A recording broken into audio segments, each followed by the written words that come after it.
शब्दों को आत्मा दी, संगीत को भावनाएं दी। क्या कमाल की बात है ना। जब भी हम भारत की कला और संस्कृति की बात करते हैं तो एक नाम बस अपने आप दिमाग में आ जाता है। एक ऐसा नाम जिसने सिर्फ पन्ने नहीं भरे बल्कि मानिए जैसे शब्दों में एक जान डाल दी हो, संगीत को ऐसे पिरोया कि वो सीधे हमारे और आपके दिल में उतर जाए। आज हम किसी आम ऐतिहासिक शख्सियत की बात नहीं कर रहे हैं बल्कि कला के सबसे शुद्ध रूप की बात कर रहे हैं। तो चलिए, आज के इस एक्सप्लेनर में हम एक ऐसे इंसान की जिंदगी के पन्नों को पलटेंगे जिनका असर सिर्फ भारत पर ही नहीं, पूरी दुनिया पर पड़ा। हम बात कर रहे हैं द यूनिवर्सल बार्ड यानी विश्व कवि रविंद्रनाथ टैगोर की। एक बेहतरीन कवि, एक गहरे दार्शनिक, शानदार संगीतकार, चित्रकार और सबसे बढ़कर एक सच्चे मानवतावादी। सच कहूं तो उनका असर किसी भी सरहद से बहुत आगे था। तो आज की इस चर्चा में हम किन बातों पर गौर करेंगे? सबसे पहले देखेंगे प्रकृति का बालक, फिर विश्व कवि का उदय, उसके बाद कला और शिक्षा, फिर देशभक्त और मानवतावादी, और आखिर में बात करेंगे उनकी अमर विरासत की। तो चलिए शुरू करते हैं हमारे पहले हिस्से से, प्रकृति का बालक। तारीख थी 7 मई 1861 और जगह कलकत्ता का जोरासांको ठाकुरबाड़ी। उनका जन्म एक ऐसे बड़े परिवार में हुआ जहां हवाओं में भी कला और साहित्य घुला हुआ था। उनके पिता देवेंद्रनाथ टैगोर एक बहुत बड़े दार्शनिक थे और ब्रह्म समाज नाम के एक जाने माने सामाजिक धार्मिक सुधार आंदोलन के अगुवा थे, और उनकी मां शारदा देवी बेहद प्यार करने वाली महिला थीं। सोचिए, जब बचपन से ही घर का माहौल इतना बौद्धिक हो तो नींव तो मजबूत होनी होती। लेकिन एक दिलचस्प बात बताऊं, रविंद्रनाथ का बचपन बाकी आम बच्चों जैसा बिल्कुल नहीं था।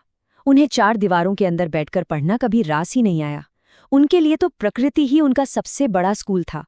पेड़, नदियां, खुला आसमान, यही सब उनके असली शिक्षक थे। और उनका ये खुद से सीखने का तरीका इतना गहरा था कि यकीन मानिए, सिर्फ 8 साल, जी हाँ, महज 8 साल की उम्र में उन्होंने अपनी पहली कविता लिख डाली थी। और ये जो उनकी प्रतिभा की गाड़ी थी ना, ये बहुत तेजी से आगे बढ़ी। जब तक वो 16 साल के हुए तब तक तो वो एक स्थापित लेखक बन चुके थे। अपनी किशोरावस्था में ही उन्होंने भानु सिंह उपनाम से अपनी कविताएं प्रकाशित करनी शुरू कर दी थी। अगर आप उनकी उन शुरुआती कविताओं को पढ़ें तो आप हैरान रह जाएंगे कि इतनी छोटी उम्र में कोई प्रकृति और भावनाओं को इतनी गहराई से कैसे समझ सकता है। अब आते हैं दूसरे हिस्से पर, विश्व कवि का उदय।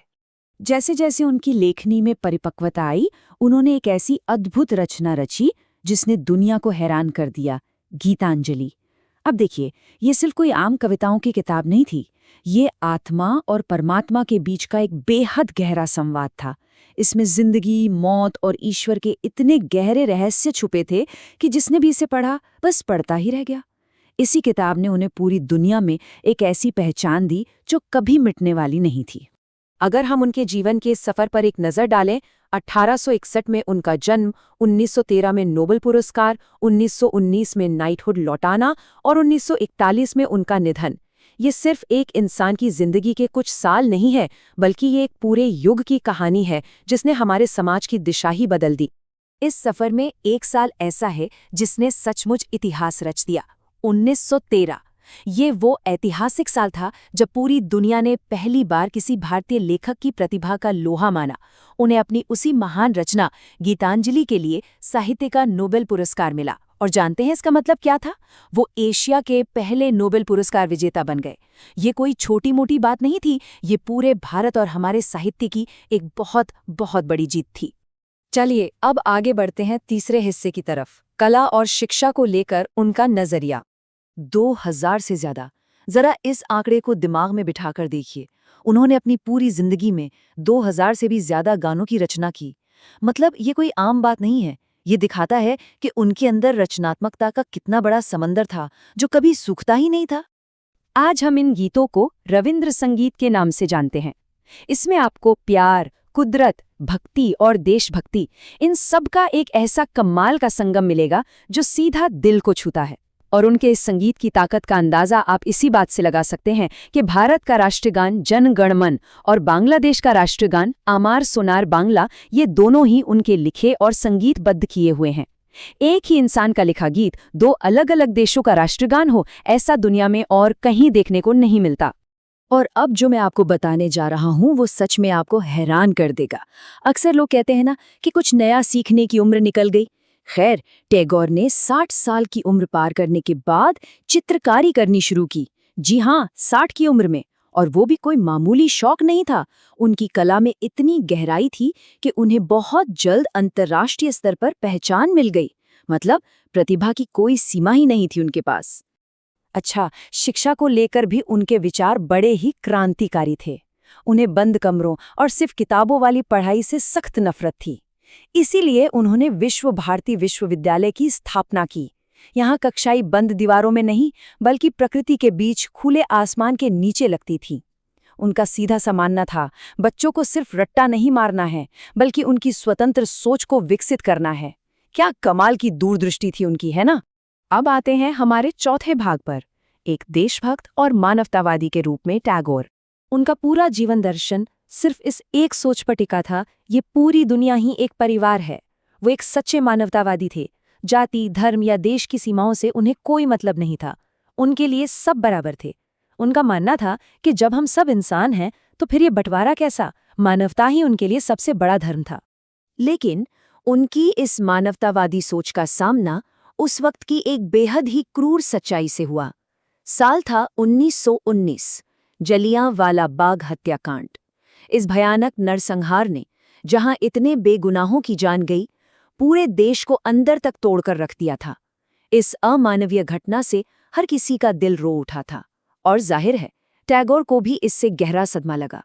और इस भयानक घटना के विरोध में उन्होंने जो किया, वो आज इतिहास के पन्नों में हमेशा के लिए दर्ज है।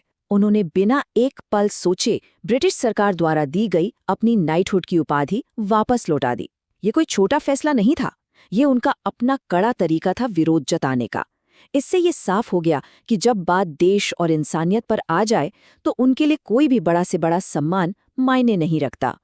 और अब हम पहुंच गए हैं आज की चर्चा के आखिरी अध्याय पर, उनकी अमर विरासत। देखिए, टैगोर का जीवन बाहर से जितना महान और सफल लगता है, अंदर से वो उतने ही गहरे व्यक्तिगत दुखों से गुजरे थे।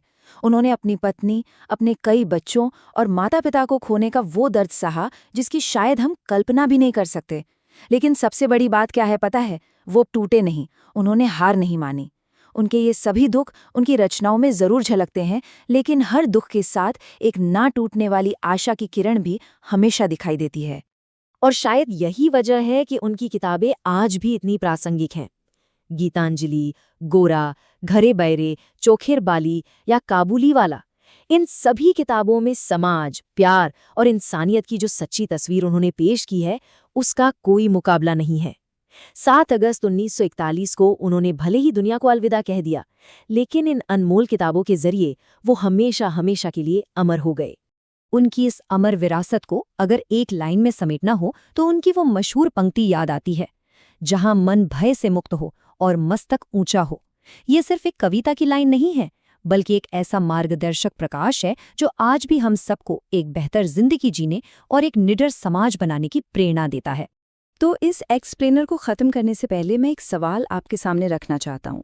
आज की इस तेज़ और भागदौड़ भरी दुनिया में हम सब मिलकर एक ऐसा समाज कैसे बना सकते हैं जहाँ इंसान का मन सच में किसी भी डर से पूरी तरह मुक्त हो? रवींद्रनाथ टैगोर सिर्फ बीते कल का नाम नहीं है, वो एक जिंदा विचार है। इस सवाल पे ज़रूर सोचिएगा। अगर इस महान शख्सियत की कहानी ने कुछ नया सोचने पर मजबूर किया है तो इस एक्सप्लेनर को आगे ज़रूर साझा करें। आज हमारे साथ जुड़ने के लिए आपका बहुत बहुत शुक्रिया।